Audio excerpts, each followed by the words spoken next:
Hello, and welcome to a session at CyFy 2021 on the new great game, Tech Cooperation in an Era of Gated Globalization.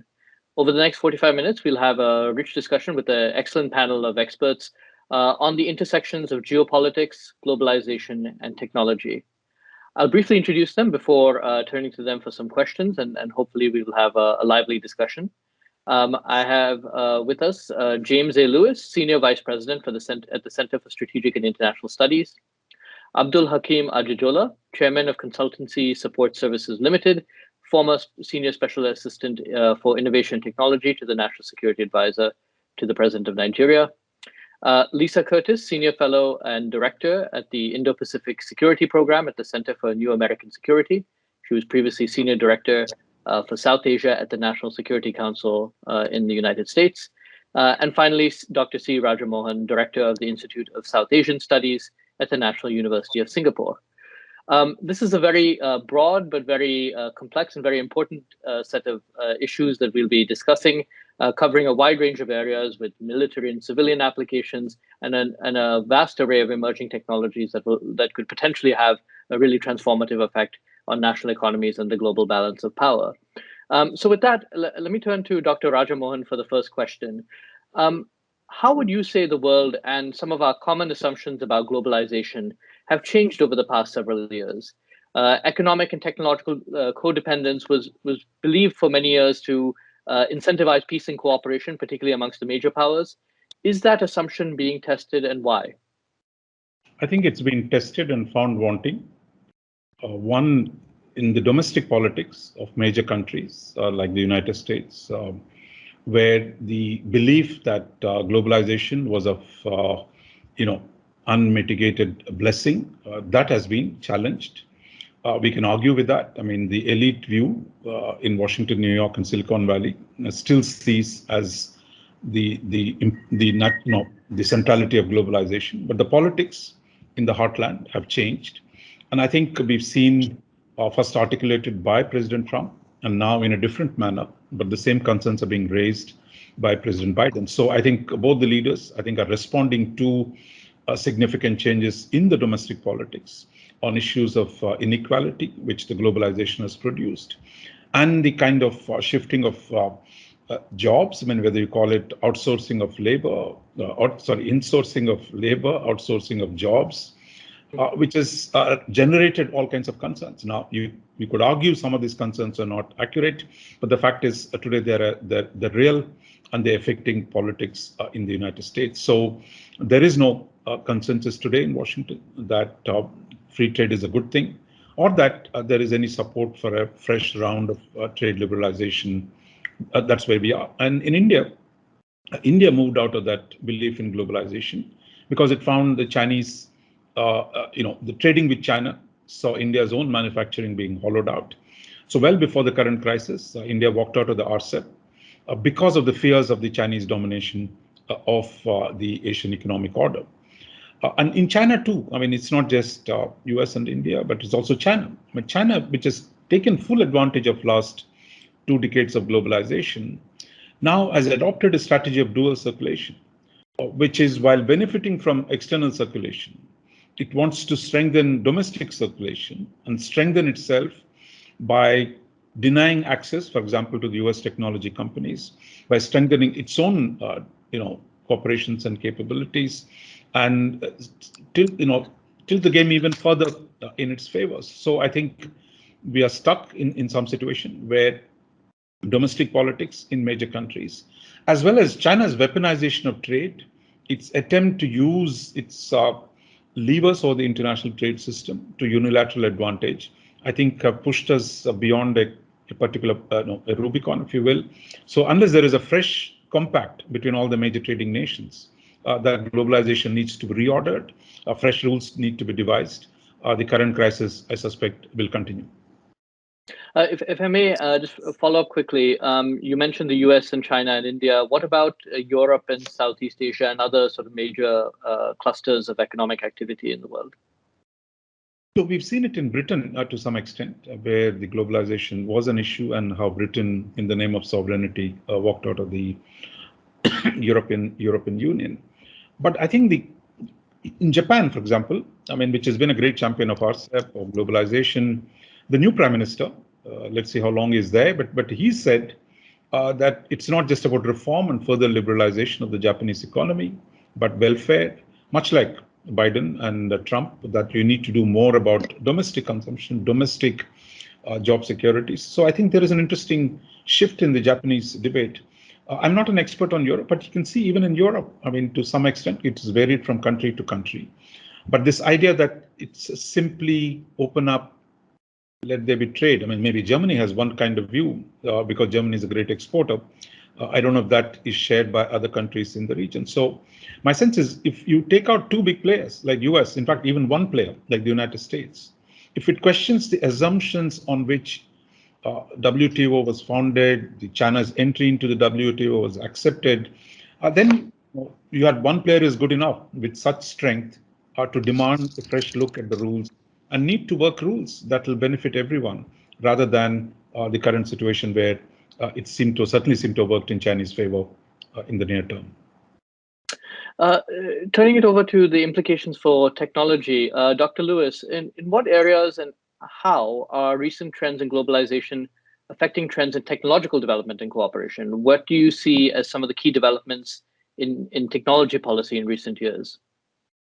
Well, I'm reluctant to even use the term globalization anymore because underlying it is a fear in many countries of a reliance on a global supply chain. And that's partially a result of COVID, partially a result of the bifurcation. So that's the political direction we will be moving away from a dependence on globalization.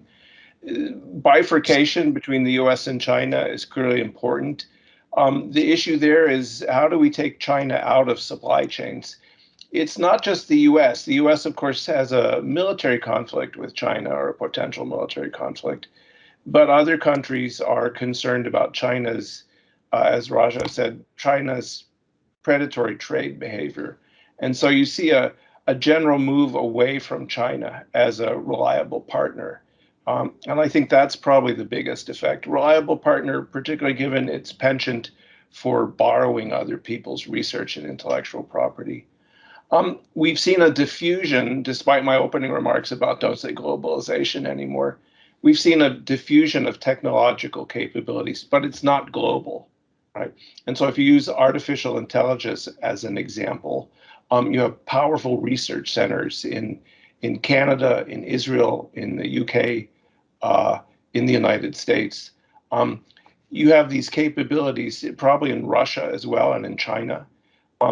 But you have a handful of countries now that dominate the development of technology, and that's unlikely to change in the near term. Finally, on that note, one of the drawbacks, at least in the US, is I'd say a fear of technology. Our old view of progress has been shattered, right? And so if you look at the use of the word progress, it's declined. In the 19th century, science would produce progress. And now you have fear. So the White House came out with a call for an AI Bill of Rights. Nowhere in that does it use words like opportunity or economy, right? Astounding. So we have to think about how this fear of technology will shape development. Science is no longer seen as an unalloyed blessing. We can argue about whether that's the case or not.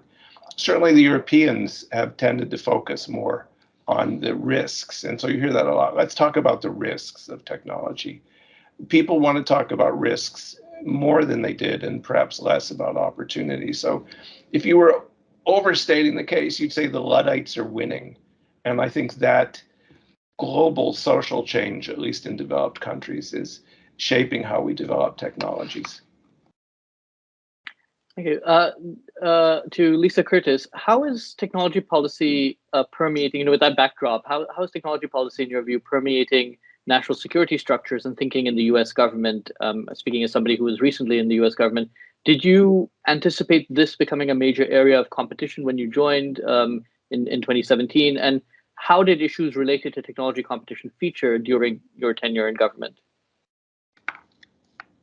Well, I have to admit, I did not foresee back in 2017 the extent to which technology would permeate our national security apparatus and our dealings with other countries. But certainly, a couple of years into the Trump administration, you have the 5G issue. And this is really when I believe that the competition with China over technology development and deployment really came into sharp focus, when there was a recognition of the potential dangers posed by Chinese companies dominating the 5G industry. I think it took a while for other countries to see some of these potential dangers, including the UK. But now we see a much greater understanding, even in India, where China was kept out of the 5G trials, or was being kept out of the 5G trials. So I think the Trump administration does deserve credit for spotlighting the issues surrounding 5G in particular. But I have to say, the outbreak of the coronavirus, China's lack of transparency in talking about the origins of the virus, China's aggressive behavior in the spring and summer of 2020, including the border crisis with India, all of these things, I think, have combined to make countries much more skeptical of Chinese domination of technological development, and kind of heighten people's awareness to these dangers. And there's certainly been a general realization, particularly among democratic nations, about the need for resilient technology supply chains and reducing our dependence on China. And I also want to talk a little bit about what's happened domestically, because I think domestically there has been a recognition of this, and we see this in the kinds of legislation that are currently on Capitol Hill. The passing by the Senate of the Innovation and Competition Act this past summer, which authorizes over $100 billion over a 5-year period to bolster U.S. tech research and industry so that we can compete with China more effectively. This was a milestone.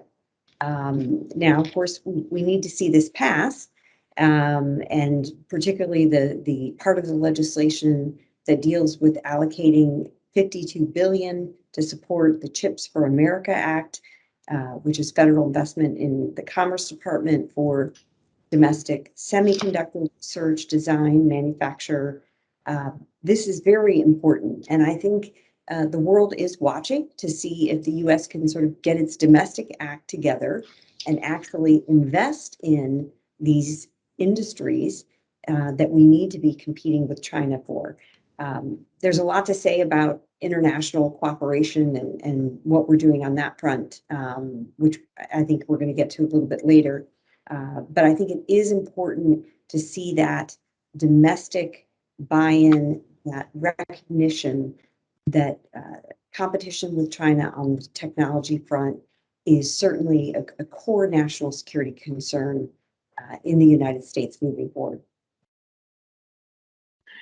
Mr. Ajijola, for much of the rest of the world, including Africa and your home country of Nigeria, these new realities that the other panelists have spoken about, the growing skepticism of globalization, the fear of technology, the primacy of national security considerations, these appear to complicate development efforts for much of the developing world.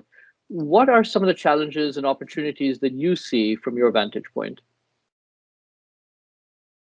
Thank you. First of all, I think within us in Africa, and especially at this ultra-high strategic leadership level, we have insufficient or lack of appreciation or awareness on some of these matters, especially as they relate to cybersecurity. I also think across Africa, we have a lack of a consistent approach when it comes to things like cyber norms and the like. And certainly, many leaders across Africa, or many people in positions of leadership, have a perception, or seem to have a perception, that cybersecurity is really not an Africa problem. Now, having said that, I think there are a couple of issues that also come to the fore, taking up from where my colleagues have spoken. First of all, Joseph Nye of Harvard University has mentioned the phrase, the weaponization of interdependence. And this clearly was seen during the Trump era with the kind of pressure that the Trump administration put on Huawei and also on TikTok in terms of, in the case of TikTok, if you don't sell some shares to the Americans, we won't let you into our market. But having said that, even India, because of its own geopolitical challenges with China, I recollect had banned 118 Chinese apps. And the challenge for Africa is that we have to be conscious of not getting, to be the small fodder or the grass that gets trampled upon when the US and China fight, or Europe and Russia fight, or India and China fight, because to some extent, we depend on these nations for our technology value chain. Another challenge we have is also the fragmentation or the potential for fragmentation of the internet. We've seen Russia experiment a couple of times in disconnecting itself from the internet as a country. And we also see that Iran has been experimenting with creating its own version of the internet. Another challenge we see from Africa is the commoditization of broadband. We see this with Starlink, Elon Musk. We see this with Jeff Bezos, and also I think a UK-India partnership, OneWeb in the UK. And while there are a lot of opportunities from this commoditization, basically you are looking at a situation where local providers cannot compete with those kind of large multi-satellite constellations. And I mean, from my own checks, what Starlink is offering for 1 meg of connectivity for about, I think, $11 or $12 a year would cost probably $22,000 from an African satellite.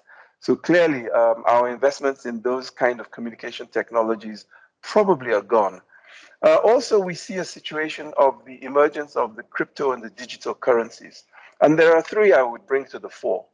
And the reason I bring them to the fore is because they impact monetary policy and money supply in Africa, and basically undermine, by implication, the sovereignty and the power of that's African regulators. Number one is Bitcoin. So Bitcoin has no center, has no owner, ostensibly. So how do you regulate it? Facebook Diem, which we expect to come out either later this year or sometime next year, basically that currency, first and foremost, Facebook reports to its shareholders. Next, it reports to US regulators. In fact, very specifically, California regulators.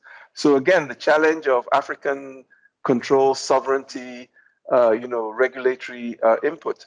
And finally, you have the prospect of the digital yuan.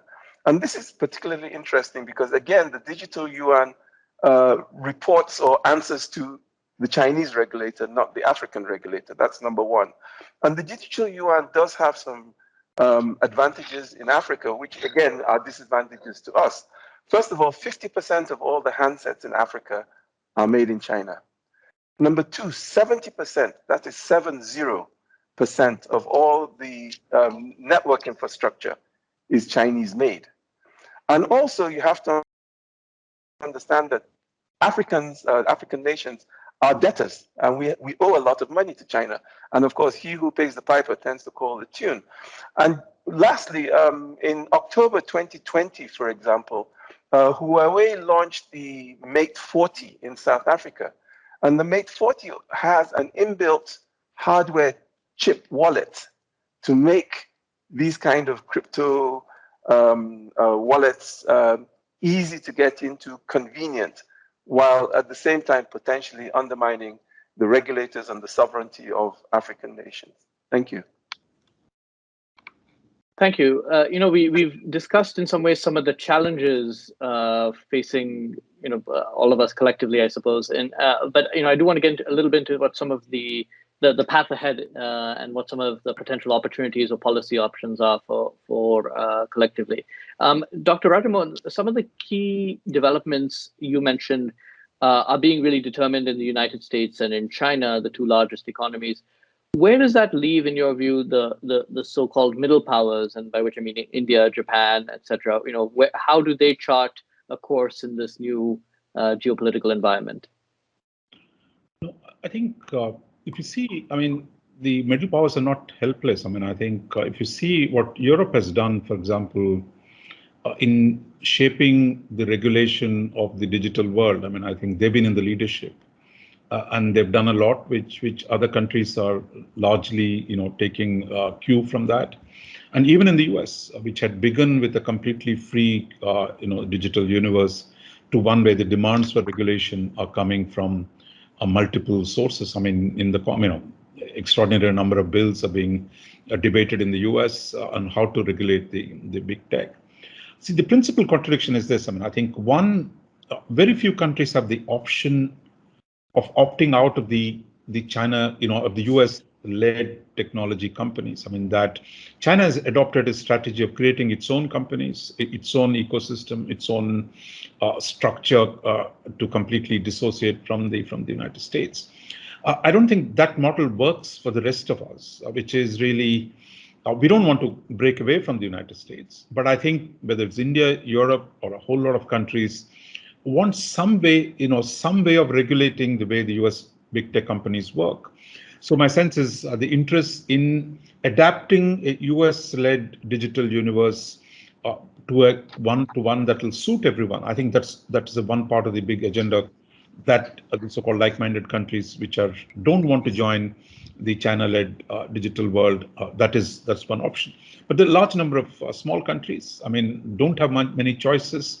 So many of them are simply, by sheer power of the Chinese, economic influence, are being sucked in. I mean, once the digital Silk Road gets its full impact on many of the smaller countries, you're going to see a lot of the sucking sound into China by these countries. And there's some in this part of the world, like in ASEAN, where I am.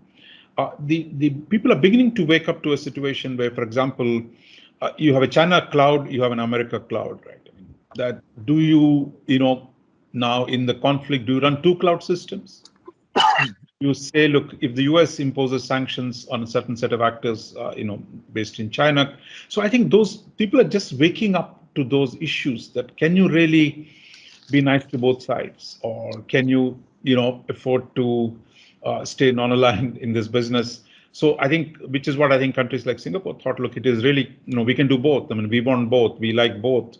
That I think is becoming more difficult given the nature of the contestation. So my sense is that whether it is Facebook, social media, whether it is the nature of digital trade, today I think the like-minded countries, I mean, not just middle or the big, but I think US and its partners will have to take a fresh look at at digital commerce. How do we regulate digital companies? How do we ensure democratic functioning within the power of these companies? Those, I think, we need a debate that brings us together. Otherwise, the fragmentation of this part of the debate will make it even worse in dealing with us, either with China or other authoritarian powers.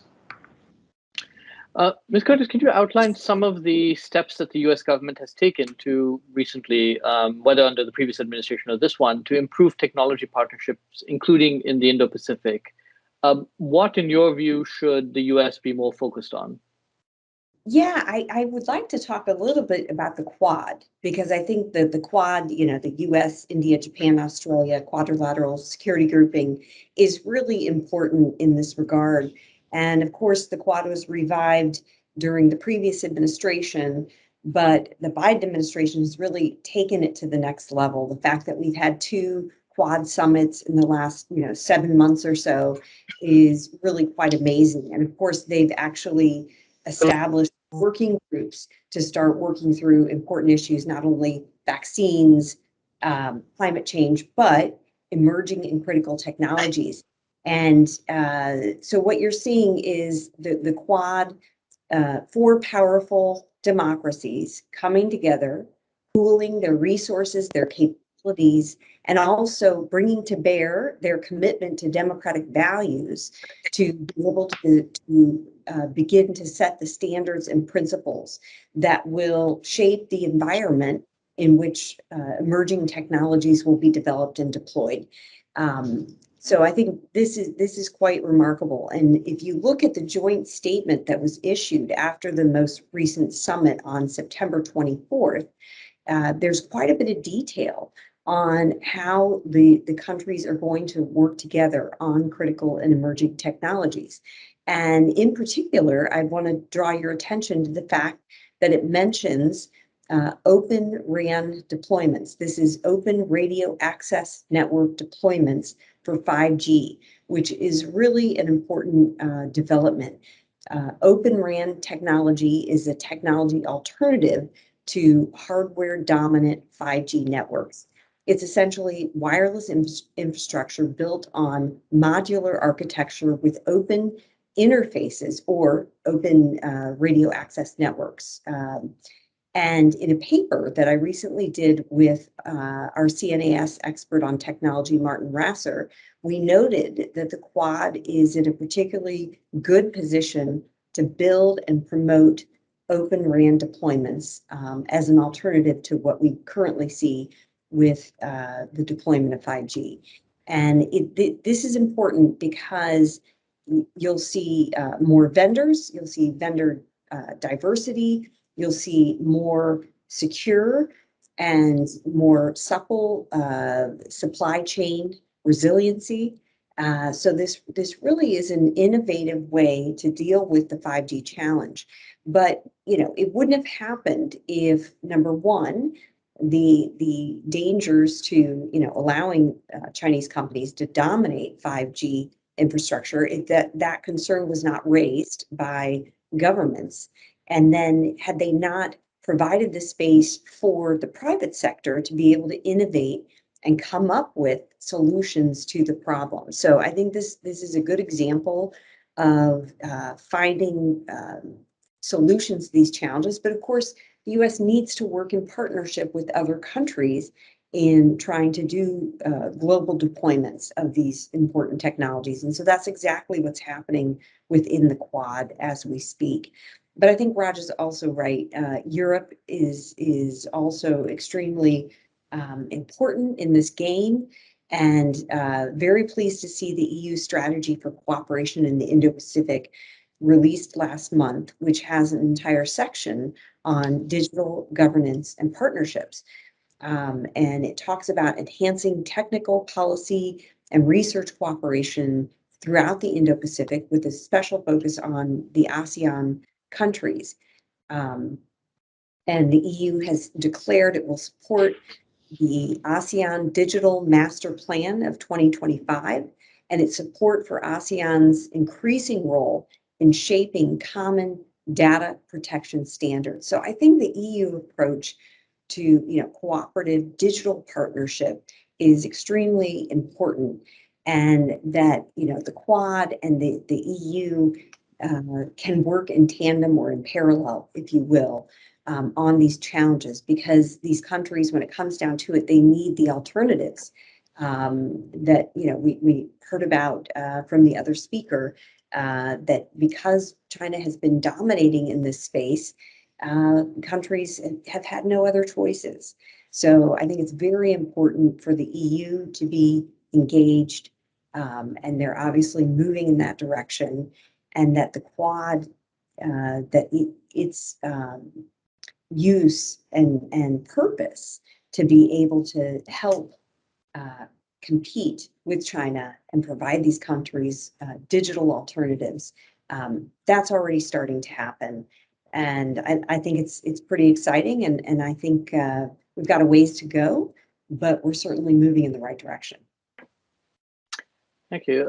Dr. Lewis, in your view, what are some of the steps being taken by, are the steps being taken by the US government sufficient? There's been a lot of criticism, including from people within the government or people who've recently departed, that the US isn't doing enough to compete with China and with others.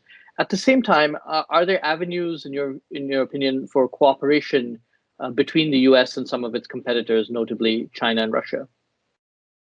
Well, we can dismiss that one right off the top, which is I think that there's very little chance for cooperation with China, because the Chinese have an agenda. Their agenda is the world plays by China's rules. And I'm just not that interested. I'm not sure if anyone else is. The US is doing okay. I mean, that tends to get left out.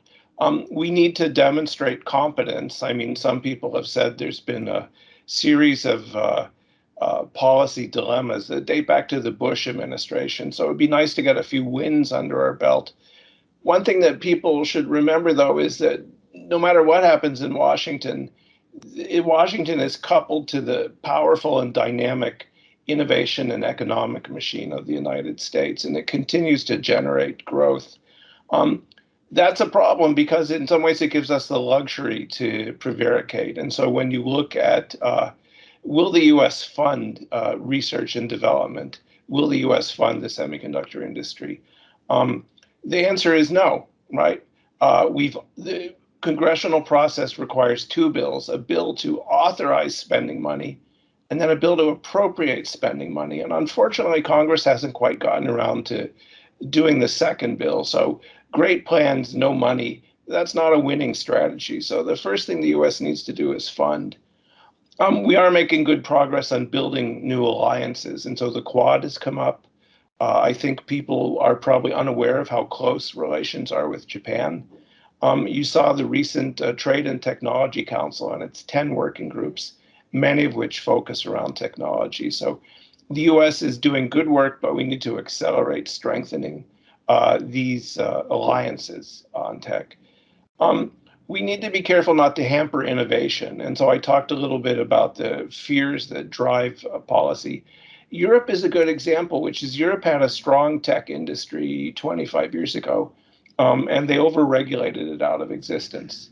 So the European model is not the model of strength. And we need to work with the Europeans to find something that satisfies their political concerns without killing our own tech giants. And that so far has been hard to do, but the fear that will hamper innovation, I think, is a problem. Finally, you've got the politicization of tech, which is it's become on Wall Street, they call it the shiny object syndrome, which is what is the tech flavor of the week? And is it AI? Is it 5G? Is it quantum? And you get these political discussions that are only remotely connected to economic and scientific reality. So it would help if we could sort of take a step back. I think the key thing here is build alliances, fund research and development. If we can do those two things, you'll see continued success. Thank you. Mr. Ajijola, a major question amongst those involved in developing and promoting international technology norms relates to enforcement, and that's something that's often not discussed as much. What, in other words, can international organizations and coalitions do to ensure that countries, including, by the way, the most powerful and capable actors such as the United States and China, abide by commitments when it comes to cybersecurity, technological theft, regulation, democratic principles that are underwriting the development of various new technologies? I think it's about the value proposition. Even when you want to talk about trying to overtake China or compete with China, for example, in Africa, or whether you're trying to enforce norms, it really boils down, in my opinion, to the value proposition.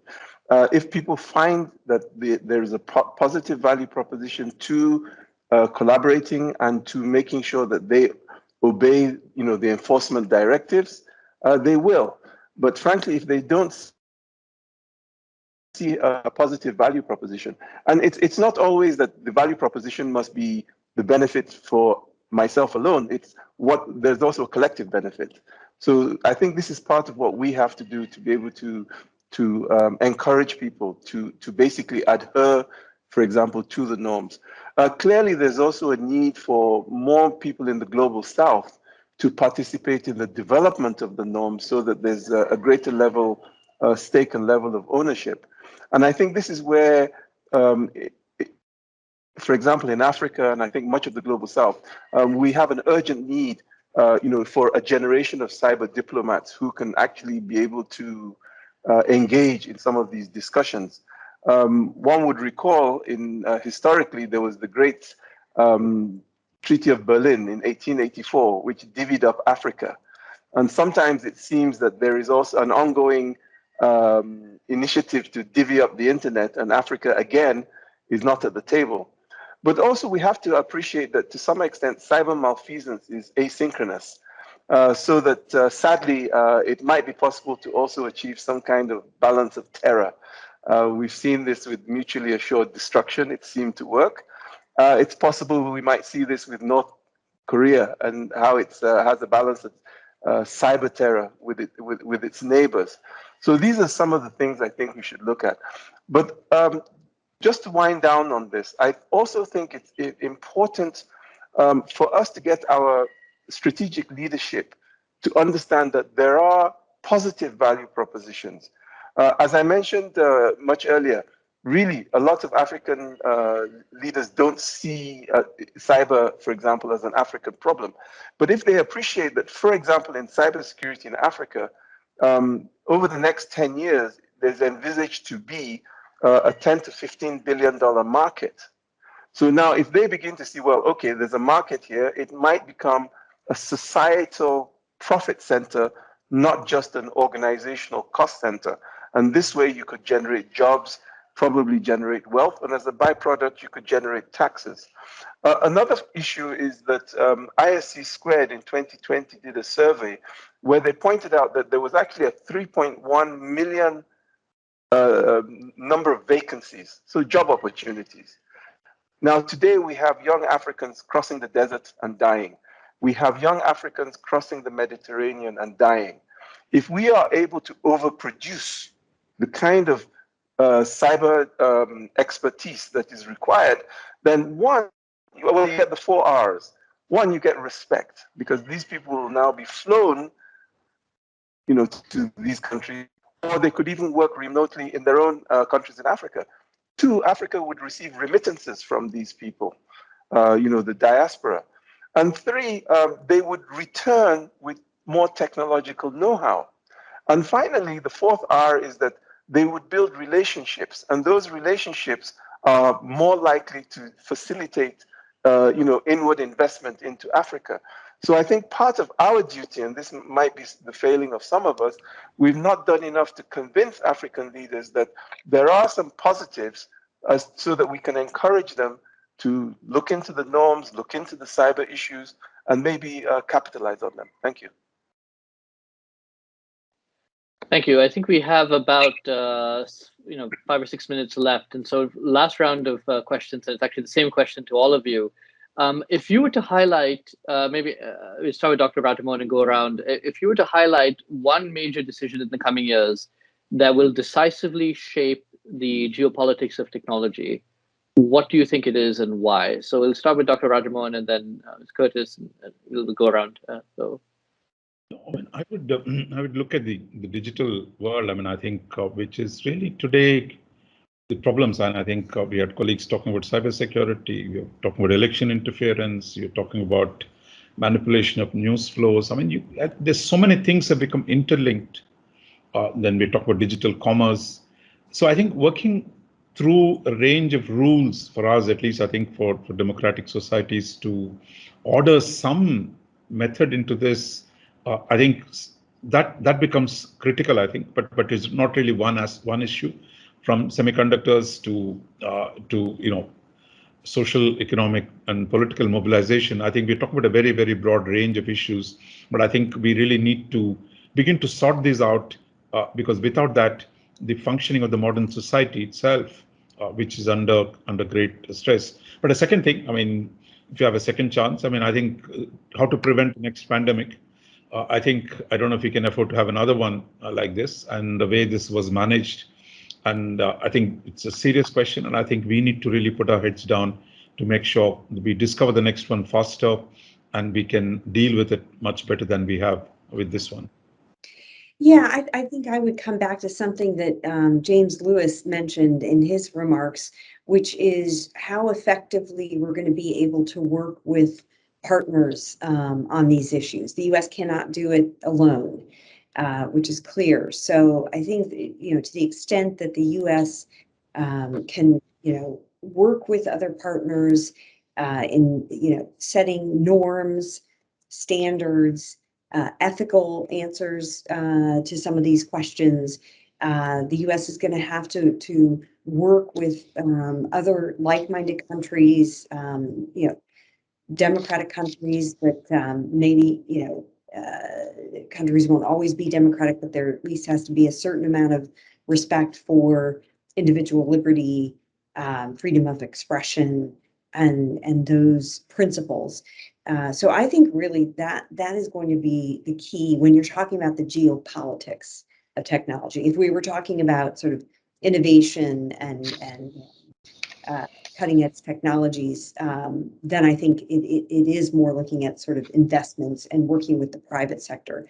But if we're really talking about what's going to happen geopolitically and in terms of sort of the overall competition with China, I think the key is for the United States to be working with other like-minded nations. Of course, I agree with everything that my colleagues have said at least twice. But I'd say the question that we need to think about is, what does a post-global world look like? I mean, we are past globalization. The happy days that began with the end of the Cold War, they're over, right? So what does that post-global world look like? And this is a decision for all countries. Where do they fit in? What are the structures?